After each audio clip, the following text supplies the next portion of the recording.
Celtics Ready podcast. Back out to Smart. Fakes the pass all the time. Three. Bang! It's Williams three. Lobs it up for Robert Williams. Should he go? Jaylen Brown. Tatum. Durant, the long reach. Tatum crossover pull-up jumper. It's good. 50 points for Jayson Tatum. Hello and welcome to the Celtics Reddit podcast. Ben Vallis here. Thank you for joining us, especially given the circumstances. The Celtics lose Game 6 to the Warriors, 103-90, effectively, well, certainly, ending their season deep into the NBA Finals. They lose 3 games straight for the first time since December. Joining us to talk all about it, a New Zealand correspondent, our valued New Zealand correspondent, Joe, aka No Scroats McFly. Joe, how you doing, sir? Yeah, not too bad. It does effectively end the season, I suppose. It is. I don't like our chances going forward, to be honest. Don't see a comeback in the works, unfortunately.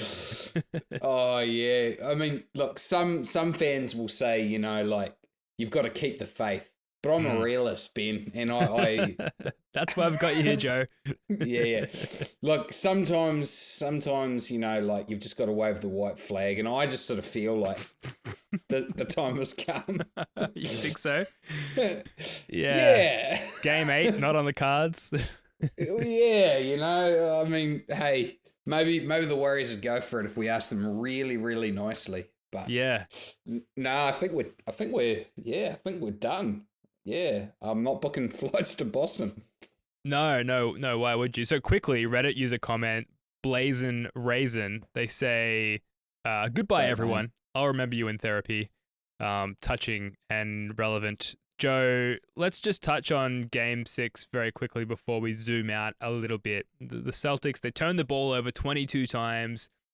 Was this just another case of, you know, if the Celtics take care of the ball, they win, or was there something else bigger at play here? To be honest, man, if they won, they weren't going to win Game 7. Like, it didn't, to me, it sort of didn't really matter that How much. dare you, Joe? How dare you? Hey, No, man, I agree. I would have agree. been hoping. The writing was on the wall, man. Like, the reality is, you know, we had our chance and we didn't put them away. And we didn't put them away because they were better, you know? Yeah. So... No shame in that. Nah, man. Nah. Curry's... It'd still be there? interesting to see how I've lost you. It'd be interesting to see where the sort of whole year kind of fits in the historical sense, you know. Mm-hmm. Like if we had won it, you know, I don't think we'd be putting them up there with the 08 team. I don't think. Yeah. Sorry, I'm rambling a bit. What was that question again, Ben? Well, was there something else at play? Or was it Oh. just another case of the Celtics not taking care of the ball? Because that's been the story all No. postseason, and we've managed to kind of get away with it, and we just couldn't against this Warriors team. That opening run, that 21-zip run, there was a lot of lucky things that went the Warriors' way, and it was just like, I think our belief just disappeared. Mhm. You know, Draymond hits the 3 from the corner, Paul hits that RC, you know, banked in shot after offensive rebound. Just Clay even hit it like a ridiculous little leaner. So all these little bounces of the ball were going their way, and it just like, as a fan, you just kind of like, oh, I think I know where this is headed, you know. And that was before we started throwing the ball away all the time. And then we got desperate, and Jaylen and Jayson started trying to do too much, and then they turned it over. Yeah, you kind of couldn't even really criticize them that much, man. Like, they're just trying to make something happen. Yeah, I mean, there was one Marcus Smart desperation pull-up 3, I want to say, late in the third quarter, which was just kind of, was almost as good as waving the white flag. It was just the worst possible shot, you know, in that moment. But Smart knew it, and everyone watching was like, we need a punch here, we need a 3, and it was just the worst person, Marcus Smart, at the worst time. On the worst stage, really, to give that shot up. But, you know, no one was shooting particularly well.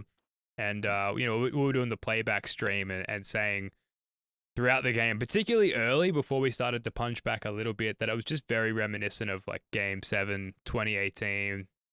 But more recently, fourth quarter, Game 4, 2022, like where we just go cold and the offense goes stagnant a little bit. But, you know, the Celtics, they shot better from the floor percentage-wise than the Dubs in this game, but the Dubs had 12 additional field goal attempts and the same amount of assists as the Celtics. And I thought defensively, the Celtics did pretty well, particularly from the second half of the third quarter onwards. It felt like the Warriors were begging us to get back into this game, but we just kept turning the ball over. We couldn't execute. We couldn't get buckets. Do you think, Joe, that that's just a symptom of a young team that is maybe ahead of schedule, or is there something else to it? I think there's some inherent, this is probably not going to come as any surprise. I'm not trying to, there's some inherent limitations that we have, you know. But like due to our youth or something else? I mean, for me, I think a lot of it's probably, these guys aren't new players, you know. I think there's probably only really incremental improvements that I expect to see out of the guys. I don't know. I don't want to zoom out too quickly here, Ben, but I just sort of I feel like we are what we are to a certain extent, and that's maybe good enough, you know? But we've had demons, man. We've had demons executing offense in tight situations all year, and guess what? Repeatedly, when we needed baskets, we just couldn't get them. And I think that's probably more of a permanent feature than a temporary feature. But even if we still might be good enough. We still might be good enough to do it. So I can't be too mad about it. Yeah, well, look. I know. What are you driving at something, Ben? What are you? I feel like we got to tee you up. You've got an observation, kind of, you know, burbling away there, and it needs to come out. Well, yeah, I mean, we should zoom out a little bit because, first of all, the story of Game 6 is the same as the story of Game 5 and Game 4, and many of the losses we sort of accrued throughout the postseason anyway. So I don't think we need to spend too much time on that. I guess the way that I walk away from this postseason is this is a very young team spearheaded by a 24-year-old player in his 5th year, and in his first year as the guy, if you attribute that role to Kemba the year prior. Add to that, we've got a rookie head coach. We've got Marcus Smart in his first year as starting point guard. There's a number of firsts going on this team. First year president of basketball operations, who put us in a great position to get where we went to. And they got this far, and unfortunately they petered out, I want to say, due to a lack of experience, among other things. And I guess I walk away from this season and this series thinking there's a number of the shortcomings that the Celtics exhibited in this series can be addressed with, film and training and just maturity that comes naturally over time. And that's why, comparing it to the last final series we lost, 2010, where our guys were older and were certainly at the peak of their powers, I don't feel as disappointed. Obviously, it's disappointing, but I feel like a little bit they're ahead of schedule and there's more to come. And obviously, a finals berth, a title isn't guaranteed down the road, but I just feel like there's so much prosperity on the horizon that I don't necessarily feel as bummed as I thought I might. I don't know. Does that ring true? I don't feel bummed at all. How do you feel?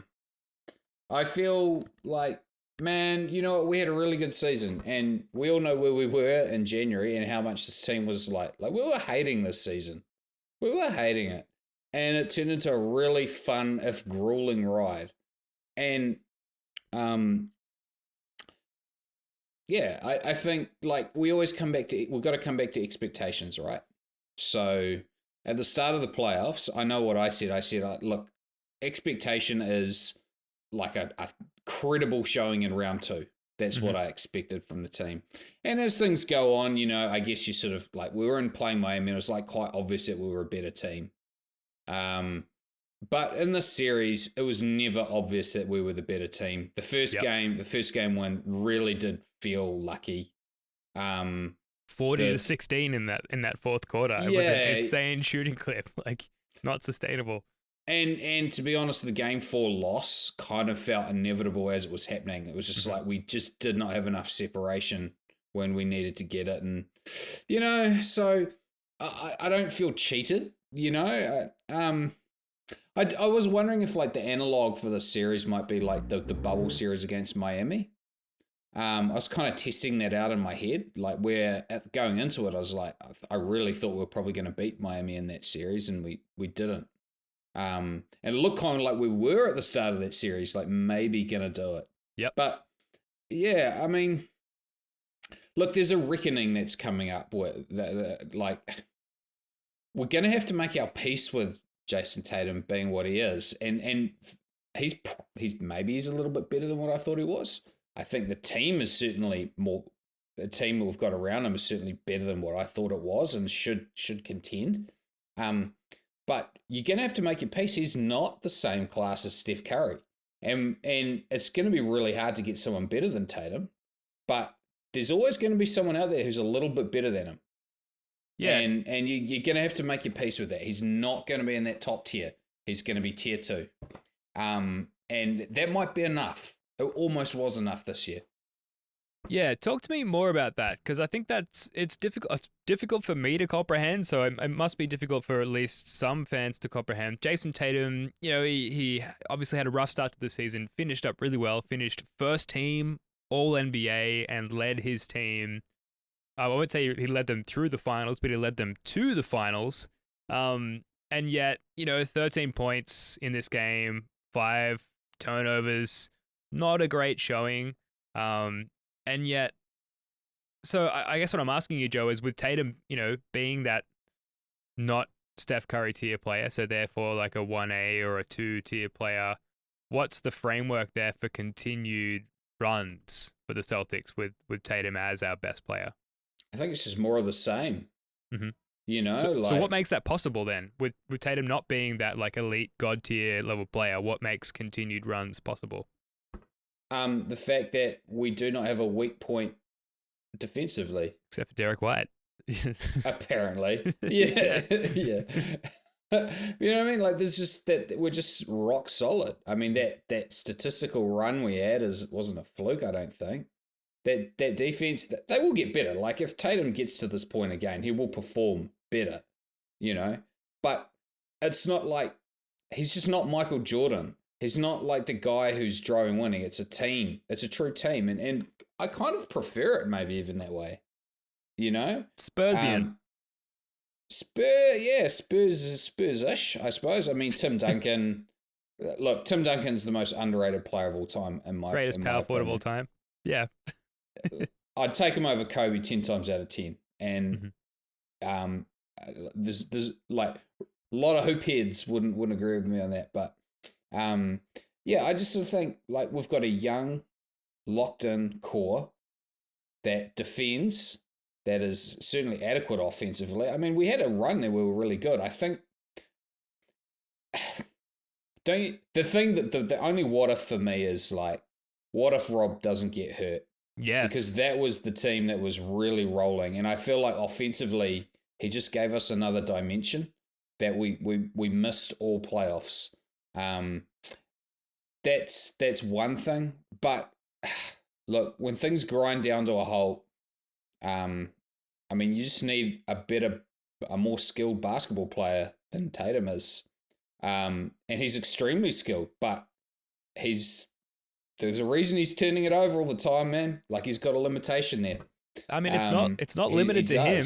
Like, Horford was turning it over, Smart, Jalen, particularly the Jays. Like, I think in Game 5, they combined for 9 turnovers combined. There's a Reddit user, Kitty Sue 804, who said that they're as disappointed as I am for the loss, I think the worst part is seeing the mad shit that quote-unquote fans are talking about our guys, mostly on other platforms, not Reddit. Like, seriously, Eastern Conference Finals champs isn't good enough. Playing through injuries, not good enough in the case of Rob. It drives me crazy. But it is good enough. Like, as a fan, it is good enough. This team was good enough. It's funny because there's a lot of like 13, 14-year-olds who like either like literally they've not had a title in their lifetime because 2008 Poor being babies. 14 years ago, and they're like, well, we don't hang conference banners in this league for this team. Like they're holding this team to this impossible standard. I'm 35. The team's won one title in my lifetime. Joe, I think you're in the same boat. Like this is two. I was alive for the 86 one. Oh, but, congratulations! Yeah, Very jealous. 6 months old. Yeah. Yeah. Oh, well done.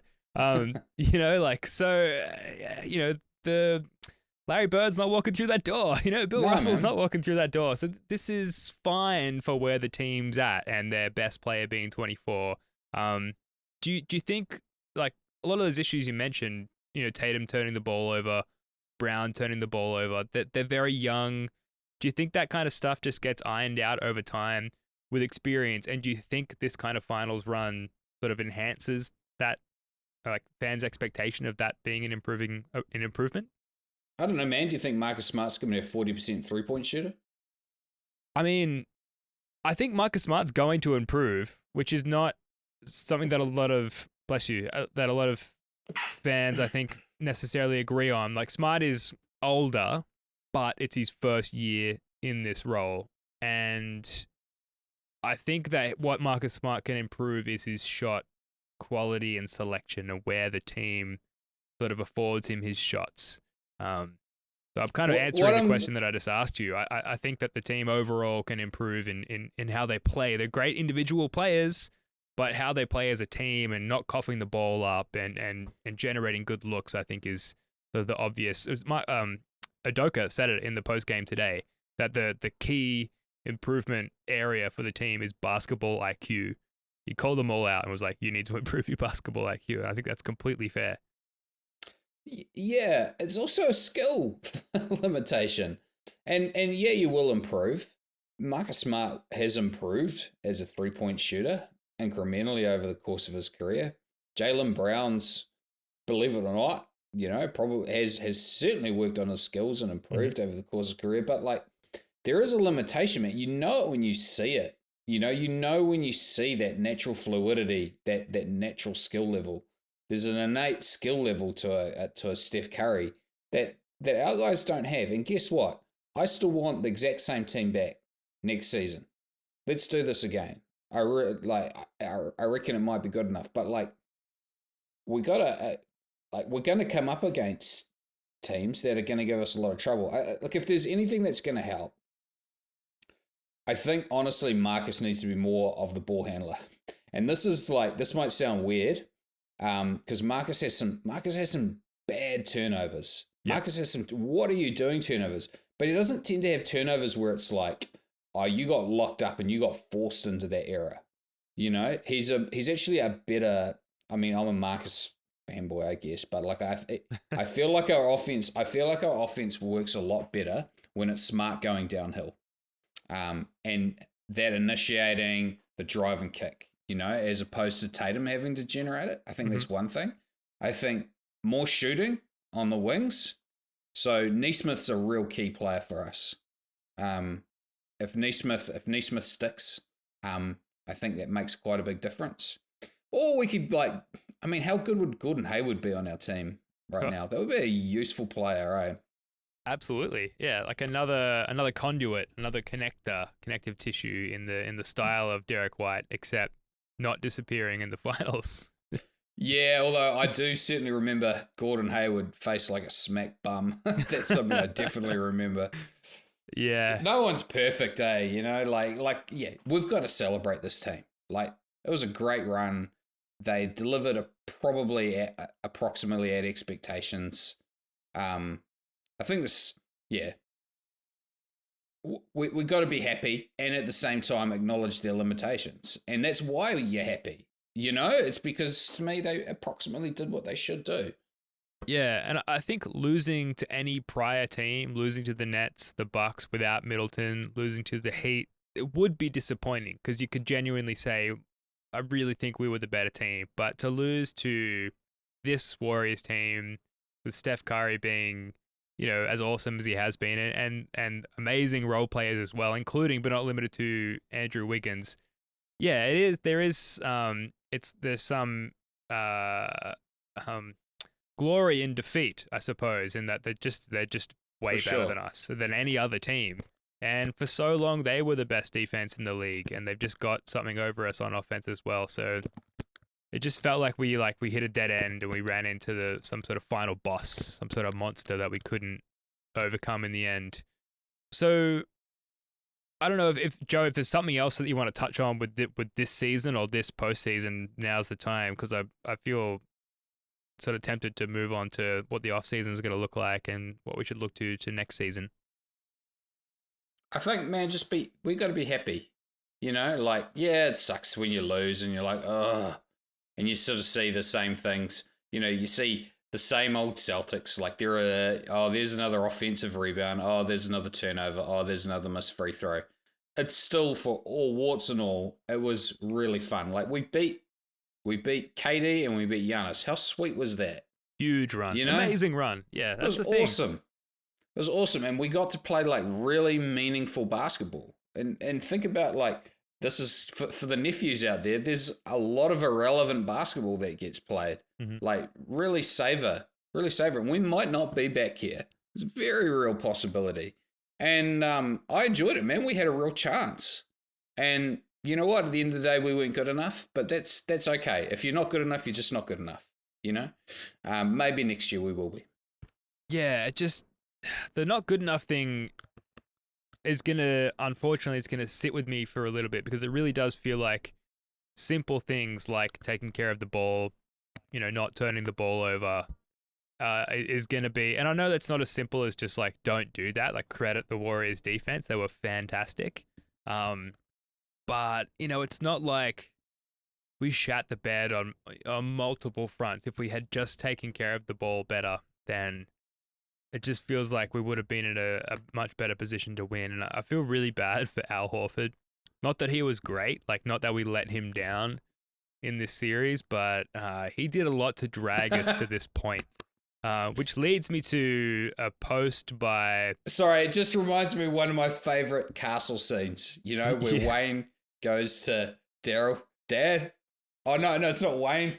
It's Steve. Dad, yeah. I know you think you've let us down, but you haven't. You've done the opposite, and I've mangled the scene. If we can put that scene across there, I'd love it. Yeah, I'll chuck it in, Joe. I assume you know the one I'm referring to, you know? Yeah. I'm struggling to remember the line, but yeah, of course, the castle. Great. The irony with the castle now is that no one in Australia could afford to buy their own home, so it's kind of like a relic of a bygone era. But yeah, same over here. Coming back though, bring on the housing crash. Yeah, sure. Yep. So with the Al Horford stuff, it segues into a post by a Reddit user, Buffalo Foreskin, who asks, what's your favorite moment of the playoffs? Which I think, you know, when the playoffs go this long is a really nice, chunky question to ask. And Buffalo Foreskin in their post highlighted Al Horford's, like, you know, stare down at Giannis and then the, like, catch, drive, and dunk, an elbow into Giannis's face. So we'll rule that one out. And Joe, I am putting you on the spot here, but have you got another sort of favorite moment of the playoffs? Tatum hit a 3 in Milwaukee. I can't remember which game it was. I think it was Game 6. It put us up 10, and it was like with three minutes to go. It was just right in, I don't know, probably Wes Matthews or someone's mouth. It was so sweet. Yeah, that was a real high point. And realizing we were going to sweep the Nets, that was really cool. It was a nice moment. Tatum's buzzer beater, of course, that was really thrilling. Game 1. Game 1. Yeah, that was great. I don't know, man. What do you got? I would just say the thing that has to be mentioned first is Game 7 against the Heat, like getting over the hump. Because how many times have we made it to the conference finals as sort of recent fans, and, you know, the various iterations under Brad Stevens, and to, you know, it was brutal. Like maybe the best moment. Grueling. Maybe the best moment. Absolutely grueling. Yeah, maybe the best moment was that Jimmy Butler 3 not going in. You know, because it certainly would have been the worst moment in the last decade had it gone in. I still think about it. So that's got to be it. Well, I mean, I guess in terms of like the delta between like what that moment could have been and what it actually was, maybe it's the best. Yep. It's not the best in like nominal terms, though. You know. Yep. Yeah. Game 3 of the NBA Finals, in which I was in attendance, and just the vibe, particularly outside the arena, where there was just like, we're up in the finals. I mean, I can say this to you because you were in attendance for Game 6 in 08. But just there was a pocket of time where me and Spoonie and Boston, like, because I was in it, thought that we were winning the championship, and I just want to live in that time forever. And that was just very, very sweet. So a lot of good times throughout the postseason. We will do the full on like series, rather the regular season and postseason recap. Plenty of time during the off season to do that.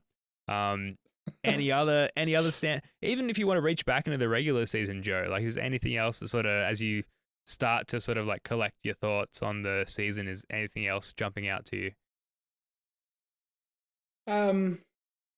That Denver win was really huge. Hell yeah. I think it was the first game that was close to my heart. I know for you that, yeah. But no, that was the first, like, it felt like we'd just sort of been sort of beating up on crap teams, and that was the first good team that we beat. Mm-hmm. That was when I sort of started to think, oh, maybe we're actually a proper team. Yeah, that definitely stuck out. I think that's the nicest I should almost thing. pull up like the win-loss, the schedule.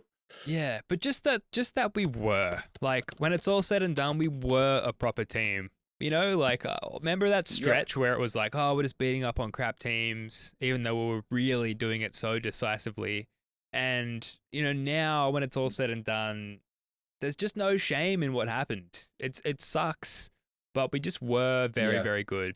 And, you know, if Time Lord had been healthy, if he had never done the meniscus there, who knows, you know, what might have happened. And I know a lot of Bucks fans like to call out the fact that Middleton wasn't available, but like neither was Time Lord. Second team all defense center was not available at all. We swept the Nets with Daniel Tice, who like has sucked ever since, but like, you know, almost paid his dues in that series alone. It's just, you know, a lot of Bucks fans saying that they'd be holding the title up right now if it weren't for Middleton being out, and that's just bullshit. No, absolutely not. Guess what? Guess who you did have? You had Giannis. You had Giannis, and it wasn't enough. Yep. Piss off. Yeah, thank you. You know, like, Thank you. If you were gonna win, you would have won. You know, I just cannot stand that sort of water thing.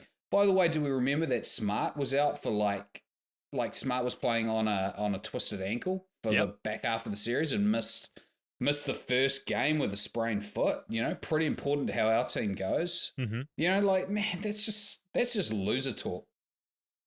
And guess what? It goes both ways. Look, Rob Williams being, you know, Golden State won fair and square. Yeah.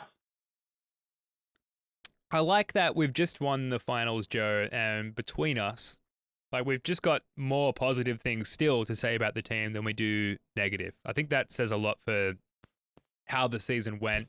I've run through my run sheet. I've got through all the Reddit shout-outs that I had. You know, there's going to be a lot of sort of more season retrospective pods in the coming days or weeks. Joe, I'll just circle back to you one more time. You know, have you got any sort of parting thoughts on this game or this series or this season or this postseason so far? Because it really does feel special. I mean, life's all about how you go relative to expectations. And everyone here is a liar if they said they expected this in January. Everyone here is even a liar if they said they expected this at the start of the playoffs. You know? Man, we're all playing with house money here. which would be a great title for a podcast, but I can never get it over the line. Sam Hauser just never doesn't really have enough cultural cachet. He just House never Money jumped off is the not page. taken off. It's a great nickname, and no one agrees with me. No. So okay, so then expectation wise, like clearly heading into next season, we've just made the finals. Expectations are going to be really high. So with that in mind, like how do you foresee next season going? I think we should be knocking on the door. Same again. I'd be disappointed if we went a very tough out in the second round. I think, look, despite what I've just said, I'd still see Milwaukee as in general, like on average, a better team. Doesn't mean that they deserve to win this year, but I would still expect to see them up there with us. Miami just sort of seems to keep hanging around. I don't really think they're better than us. They're getting older so, as well. I sort of feel like we're one or two. Yeah. Raptors, man, the Raptors are going to be good again. They're going to be really, really good again. Look out for them. So we're in that 1, 2, 3 mix there. And look, we have the privilege of supporting a team that has a path to contention. And let's enjoy it. But at the same time, it's not inevitable. And that's the fun. Mm-hmm. Like if we win, it's an outside-ish shot, but it's still worth showing up and following along, right? We're not the Thunder, Yep. This is a great spot to be as a fan. Yeah, we're not about to trade James Harden or I don't know what the equivalent would be, but I was certainly holding on to Tatum and Brown. And look, it's very reasonable to expect that Tatum and Brown are both going to improve. Reasonable to expect that Marcus Smart is going to improve in his role as starting point guard in his second year in that role, and that Coach Udoka and his staff are going to also improve in their roles, given that they're all rookies in what they do as well. So a lot to look forward to. I guess maybe the one drop off is potentially Al Horford going into his age 36, 37 season. But then again, it's just all about continuity and bringing that squad back and Horford back again in that same role, despite being aged a little bit. I think there's just so much to look forward to. I think I'm going to wrap it up, Joe. I don't know what else to say at this point. Have you got anything else you want to add? We barely spoke about Jaylen Brown. I know that you had some Tatum, Paul George comps. But it I just think just make your peace with that. That's the level of guy he is, which is really, really good, really, really good, and an incredible like. Hey, we're lucky we get to support that, but comes with trade-offs, you know? I guess all players come with trade-offs, but he's in that second tier of trade-offs. There's a few more trade-offs with him than you're going to have with some other guys, The one thing I would look at career-wise between Tatum and Paul George is the on-off point differential, and Tatum has it over Paul George in spades on every year of his career. Is consistently, a top 90th or above percentile. This season it was top 99th percentile in on-off differential, whereas Paul George, he's played longer, but he's all over the map in terms of his on-off impact on the team. So Tatum consistently, maybe that comes down to just the overall role on the team, but like Tatum's impact on the court far exceeds Paul George in that sense. Although I do agree there are some similarities. But what I'm saying is, like, if Tatum doesn't have a career like Kevin Durant with the same impact on a title or Giannis, you just can't be disappointed. You just can't be. As a fan, that's the deal where I think we have to realize we're taking. We're going to have a team that's engineered around him and not necessarily, like, dragged by him. And I prefer it. Like, I don't want to. I don't want, like, LeBron to be my guy, just dragging my team to the finals. I don't even like that, I like it better what we've got. Yeah. The Jays improving. Build around the Jays. And how cool is it? How cool is it that we've gotten to follow these guys since they're rookies? Mm-hmm. I mean, it's just another, like, privilege that we have as a group of fans. It's neat. Yeah, I'm looking forward to next season. Yeah, I don't see us as favorites, but I see us as having a path to contention. That's great. Yep, absolutely in the mix, and certainly see us as a healthy landing spot for like MLE guys and stuff like that. Now that we've come as far as we have with this current roster, so lots to look forward to. Yeah. That's going to do it for this one. Thank you for tuning in. If you've been able to bear it under the circumstances, I hope this was somewhat therapeutic for you. We're going to be back throughout the off season. Obviously, the draft is coming up. Summer League, which will be streaming in our playback room, and a bunch of other stuff like player profiles and that on our YouTube channel. So stay tuned for that. Joe, thanks for coming on to wrap up the season, mate. Love your work. Thanks again. Yeah, man, you too. Hey, Ben, you know what? Actually, here's the closer. Ben, thanks for the effort that you put in, man. I hope you really feel like you've gotten some joy and some reward out of it. The podcast has grown really well over the last year, and it's like Ben does all the work, guys. Ben does all the work, and if you enjoy it, it's because Ben puts in the effort. I just show up and mouth off, but Ben actually tries. But you do it so well, Joe. That's you're underselling yourself.